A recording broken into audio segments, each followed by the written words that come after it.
No? If you can guess, no, anong uunahin mo? Organic marketing or paid marketing? Kasi sabi, 'di ba, organic marketing nga medyo matagal. Although free siya. Pero yung paid marketing mabilis. Makakapunta agad ako ng malalaking audience, makukuha ko agad sila, mabilis, no? Anong uunahin natin? Ayun, may mga sumasagot na dito. Yan, ang ganda naman ng ano natin, mga sagot natin. So yun, no, pag nag-share kayo ng mga thoughts and comments nyo, there's no such thing as right or wrong, no? What we are getting out of this is actually a learning process, a feedback loop na kung saan nagdodoble, nagkakaroon ng ripple effect ng learning for all of us, no? Yun, no? Meron, nagsabi dito, balik ako dito kay Trixie, sabi niya, organic ang uunahin ni Trixie. Ang sabi ni Teen, organic na ang uunahin niya. Sabi ni Carl, depende, pwede. Sabi ni Irene, organic marketing ang uunahin ko. Sabi ni Melvin, organic ako. Sabi ni Arvin din, ako sa organic ako, sabi ni Arvin. Si Elaine, organic din siya. Sabi ni May, will go for organic. Kumbaga, trust in process. Oh, galing ah. And then sabi ni Mila, organic po. Nice. All of these answers are correct, 'di ba? Kasi nga sabi nga natin walang tama at mali, 'di ba? Puwede kang mag-paid marketing diretso ikaw bahala kasi yun yung feeling mo, eh, 'di ba? And puwede kang mag-organic marketing kasi nga libre, 'no? Pero kung tatanungin, uunahin ko din talaga is organic marketing. Why? Because through organic marketing 'no, unang-una wala kang babayaran, 'di ba? Kasi every time ganito sa business 'no, every time na may cost ka. Kunyari, nag-spend ako ng ₱100.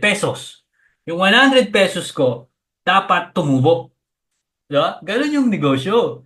Ngayon, pag yung ₱100 ko hindi tumubo, ay, no? Patay talaga. Ganun lalo sa sala pag nasa corporate ka. Kunyari, nag-invest ng 1 million. O 1 million for your company and your marketing campaigns. 1 million. Tapos walang tumubo.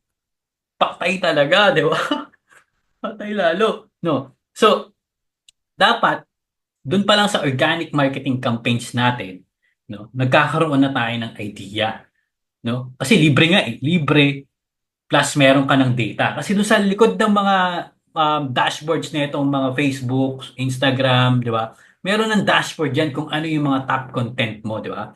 Ngayon, malaman mo ngayon kung ano yung top performing content mo. And then from there, pwede ka ngayon gumawa ng similar content na pwedeng mag-viral or pwedeng mas maraming reach yung makuha. And from there, pwede ko na siya ngayon gamitin as ads. Di ba? Ngayon, pag ginamit ko siya as paid marketing, mas mataas yung probability niya na mas effective. Kasi nga, effective na siya sa free eh. So most likely, effective siya sa paid. Di ba?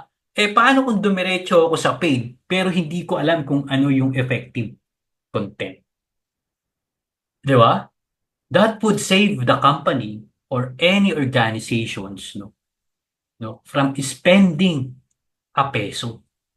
Eh, alam natin sa business, a peso, no, regardless kung gaano kalaki yung cost natin, kailangan meron siyang value or kailangan ma-keep natin siya, mapalaki natin siya. Kasi nga, kaya nga tayo nagninegosyo kasi nga gusto natin siyang palakihin. Alright, thank you so much for your inputs. Napakaganda nun, no? May natutunan ulit tayo doon sa paid marketing and organic marketing.